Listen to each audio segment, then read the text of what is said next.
Hola, muy buenas noches, espero que se encuentren muy bien, que la paz y gracia de Dios sea con todos ustedes, que sea Dios ayudándolos en todo lo que necesiten conforme a su voluntad y recordando que para Dios no hay nada imposible. Recuerden, les habla José Fernando, miembro de la Iglesia de Cristo que se reúne en Barranca Bermeja. Hoy nuevamente a compartirles una enseñanza que espero que sea de gran edificación y es algunos puntos sobre el perdón. El perdonar, mis amados hermanos y hermanas, es para restaurar la relación que fue quebrantada por el pecado.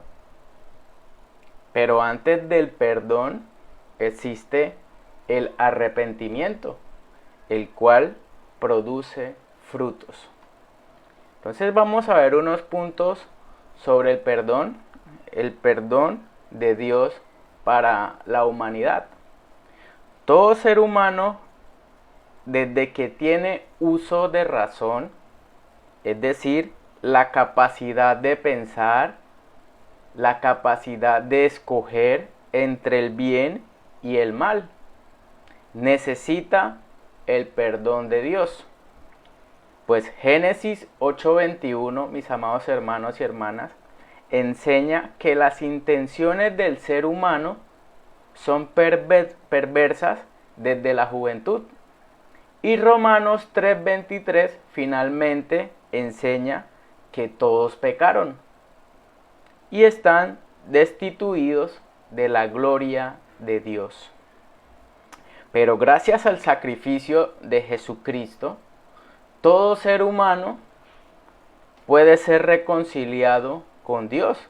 Esto lo enseña Romanos 3, versículos 24 al 26. ¿Cómo lograr el perdón? Obedeciendo el Evangelio.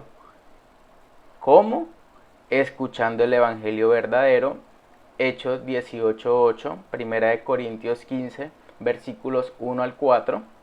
Creer en el Hijo de Dios. Hechos 8, versículos 26 al 39. Es necesario arrepentirse de sus pecados. Hechos 17:30. Confesar a Jesucristo como su Salvador. Romanos 10:9. Y siendo bautizados para el perdón de los pecados. Hechos 2:38. Ahora, este era el punto sobre el perdón de Dios para la humanidad. El segundo punto es, pequé siendo cristiano. Dios por medio de su palabra enseña que el cristiano que peque debe confesar su pecado. Esto lo enseña 1 de Juan 1:9. Dice, si confesamos nuestros pecados, Él es fiel y justo para perdonar nuestros pecados y limpiarnos de toda maldad. Entonces, ¿a quién debemos confesarlo? A Dios. Esto lo enseña el Salmo 32:5. Mi pecado te declaré y no encubrí mi iniquidad. Dije, confesaré mis transgresiones a Jehová y tú perdonaste la maldad de mi pecado. Segundo, al que ofendimos. Santiago 5:16 enseña, confesad vuestras ofensas unos a otros y orad unos por otros para que seáis sanados. La oración eficaz del justo puede mucho. Es importante en este punto mostrar frutos de arrepentimiento. Colosenses 3:5 nos dice, haced morir lo terrenal en vosotros. Eso significa eliminar, crucificar, arrepentirse de haber cometido el pecado y poner fin. Mejor dicho, poner fin a la práctica del pecado. Tercer punto, el cristiano debe estar dispuesto a perdonar cuando le fallan. Esto es importantísimo. El cristiano debe comprender que el perdonar no tiene límite. Dice Lucas 17, versículos 3 al 4. Y 7 veces al día pecare contra ti, y 7 veces al día volviera a ti diciendo, me arrepiento, perdónale. Entonces el cristiano debe tener la disposición siempre para perdonar. ¿Por qué? Mateo 6:12. Perdonaos nuestras deudas como también nosotros perdonamos a nuestros deudores. Esto es importante, esto es claro. Si queremos que Dios nos perdone, nosotros también debemos perdonar. Entonces el cristiano comprende que ha fallado. ¿Cuántas veces? Muchísimas. Pero Dios ha tenido misericordia con nosotros. Y el cristiano no debe ser resentido, no debe pagar de la misma manera o buscar venganza, sino muy dispuesto a perdonar. Y aquí es importante tener algo muy claro. No confundir la disposición de perdonar con el acto mismo de perdonar. Efesios 4:32 dice: antes sed benignos unos con otros, misericordiosos, perdonaos unos a otros, como Dios también os perdona a vosotros en Cristo. Y Colosenses 3:13 dice: soportaos unos a otros y perdonaos unos a otros si alguno tuviere queja contra otro. De la manera que Cristo os perdonó, así también hacedlo vosotros. Entonces, el cristiano está dispuesto a perdonar. Acá el punto donde dije que no debemos confundir la disposición de perdonar con el acto mismo de perdonar es por lo siguiente. Si la persona no se arrepiente, ¿estoy en la obligación de perdonar? Este es el cuarto punto. Óigase bien, si la persona no se arrepiente, ¿estoy en la obligación de perdonar? La respuesta es no. Recordemos que el perdonar es para restaurar la relación que fue quebrantada. El perdonar involucra a más de una persona. Además, no practicaríamos el mandamiento de corregir y se desobedece. Mateo 18, versículos 15 al 17. Dice: por tanto, si tu hermano peca contra ti, ve y repréndele estando tú y él solos. Si te oyere, has ganado a tu hermano. Mas si no te oyere, toma aún contigo a uno o dos, para que en boca de 2 o 3 testigos conste toda palabra. Si no lo oyere ellos, dilo a la iglesia. Y si no oyere a la iglesia, tenle por gentil y publicano. El texto, mis amados hermanos y hermanas, habla de dos personas. Una que recibió el agravio y que está dispuesto a corregir y perdonar. El otro que está dispuesto a arrepentirse, confesar su falta y aceptar la corrección. Entonces, el cristiano ante el pecado no debe ser indiferente, debe seguir el ejemplo de Dios. Ahora yo pregunto, ahí es cuando nosotros debemos ser imitadores de Dios. ¿Cuándo Dios perdona los pecados de las personas? Cuando obedecen el evangelio. Oír, creer, arrepentirse, confesar y ser bautizado para el perdón de los pecados. Pero si no acepta el evangelio, sigue en sus pecados y no hay reconciliación. Dios siempre tiene las puertas abiertas para aquellas personas que quieren reconciliarse con Él, pero es algo condicional. Y es importante en este punto seguir el ejemplo de Dios, porque si se perdona incondicionalmente, como si no hubiera pasado nada, sin corrección, se desobedece inmediatamente la palabra de Dios. Además, no está practicando el verdadero amor. con el hermano o la hermana que ha pecado. Porque el que ama, corrige. Y si usted no corrige, usted no está amando. Si el hermano que está en pecado no se arrepiente, la relación sigue quebrantada. Y no debemos tener relación alguna con el hermano infiel, que no acepta la corrección, con el propósito que se arrepienta. 1 Corintios 5:11. Vamos al quinto punto.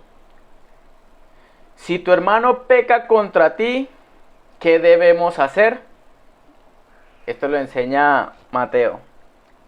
¿Cuál es el procedimiento? Ve a solas con él y hazle saber su error. Si no te escucha, ve de nuevo con 2 o 3 testigos. Y si no escucha, decirlo a la iglesia. Y si no escucha, cortar toda relación con el hermano que se niega a arrepentir de su pecado. Esto lo enseña Mateo 18, versículos 15 al 17.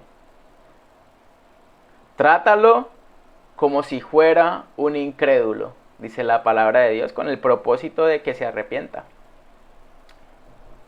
Sexto punto. Si un hermano pide perdón, pero vuelve al mismo pecado, ¿qué debemos hacer?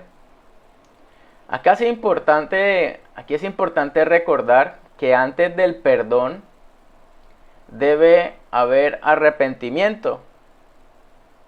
El arrepentimiento, mis amados hermanos y hermanas, viene de una palabra griega que significa metanoía, que significa cambio de dirección o de sentido, es decir, hay un cambio de mente.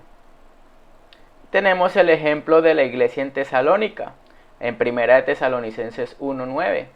Porque ellos mismos cuentan de nosotros la manera en que nos recibisteis y cómo os convertéis de los ídolos a Dios para servir al Dios vivo y verdadero.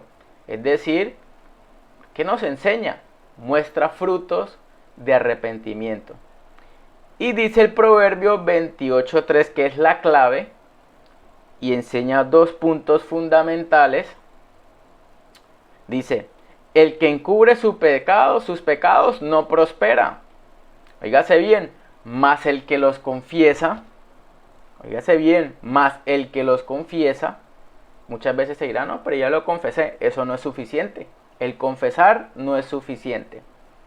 Pues el proverbio dice, mas el que lo confiesa y se aparta, óigase bien, confesar y apartar, alcanzará misericordia, pues usted nada hace con confesar y seguir haciendo lo mismo. No hay un verdadero arrepentimiento. Entonces el punto clave es confesar y apartar. No es suficiente el confesar, esto es fundamental. Si la persona que confiesa su pecado, pero sigue practicando lo mismo, no hay un arrepentimiento verdadero, pues se satisface en el pecado, y el que practica el pecado es del diablo.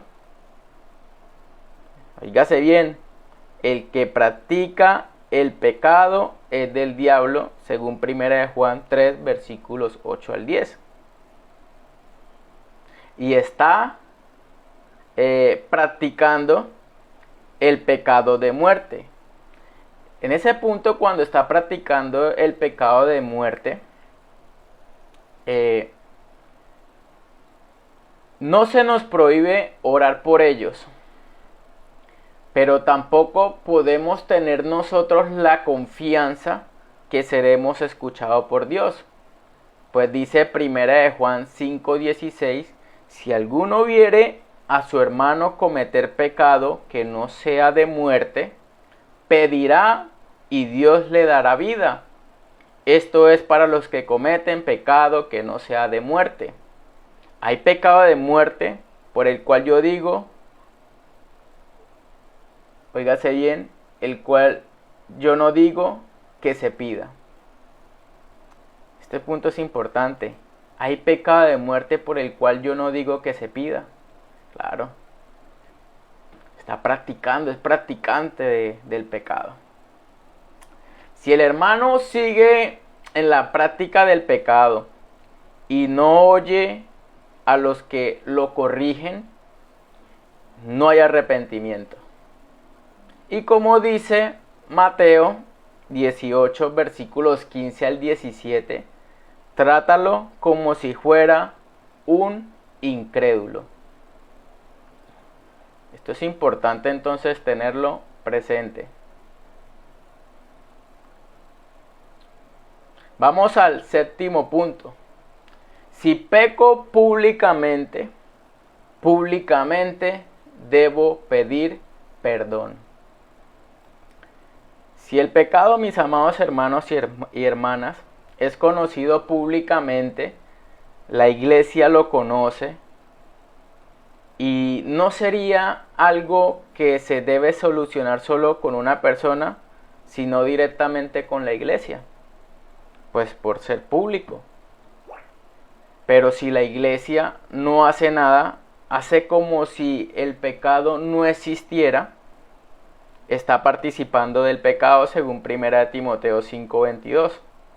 Entonces aquí el punto es, el que cometió pecado públicamente debe pedir perdón a Dios y a la iglesia, ya que este es conocido públicamente. Entonces este es importantísimo. Si usted falla en su mente, pues a Dios. Si le falla a una persona, una discusión con una persona, con esa persona. Pero si es algo que ya involucra a muchas personas lo saben, pues públicamente se debe pedir perdón. Esto es importante entonces tenerlo presente. Ejemplo de pecados públicos. Si compartió malas enseñanzas a través de las redes sociales, llega a todas partes, públicamente reconocerlo por la misma. Si enseñó en la iglesia falsa doctrina, pues usted debe reconocerlo públicamente ante la iglesia. Si cometió pecado y la iglesia lo conoce, pues a la iglesia debe pedirle perdón. Estos son frutos de arrepentimiento, pedir perdón a Dios y también a la iglesia. Y eso sí, pues dejarlo de practicar, como lo hablamos hace un momento. Si deja de congregarse, es de conocimiento público, pues la iglesia lo sabe, no lo volvieron a ver más. Involucra a la iglesia, es un pecado público. Vamos entonces al octavo punto. Pedí perdón, pero me siento mal por mi pecado aún. Esto es muy común. Pero la palabra de Dios, mis amados hermanos, es tan perfecta que el rey David enseña puntos importantes para lograr la tranquilidad en nuestra vida. Si recuerdan ustedes cuando David cometió el pecado con Betsabé, él se arrepintió. Él confesó su falta a Dios, pero también lo escribió. Salmo 51. Esto podría ayudarnos en esos momentos. Confesamos a Dios o a quien ofendimos. Le pedimos, obviamente, principalmente perdón a Dios, pero también escribirlo. ¿Por qué no seguir este ejemplo? Si a David le ayudó, entonces David también lo escribió. El apóstol Juan también nos brinda a nosotros seguridad. 1 Juan 1:9. Si confesamos nuestros pecados, Él es fiel y justo para perdonar nuestros pecados y limpiarnos de toda maldad. Entonces esta es una confianza que también debemos tener. Confesar y nos dice Dios que por medio de su palabra de que Él es fiel y justo para perdonar nuestros pecados. Conclusión, el tema del perdón es importante conocerlo, ya que es algo que nunca se debe apartar de nosotros. Pero es importante distinguir entre la disposición que debemos tener para perdonar con el mismo perdón. Al pedir perdón debe ser acompañado de los frutos del arrepentimiento.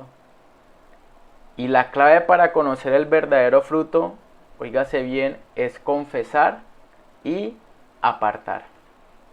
Este era, mis amados hermanos y hermanas, el mensaje que les quería compartir hoy. Espero que este video sea de gran edificación para su crecimiento espiritual. Entonces, que Dios le bendiga en gran manera.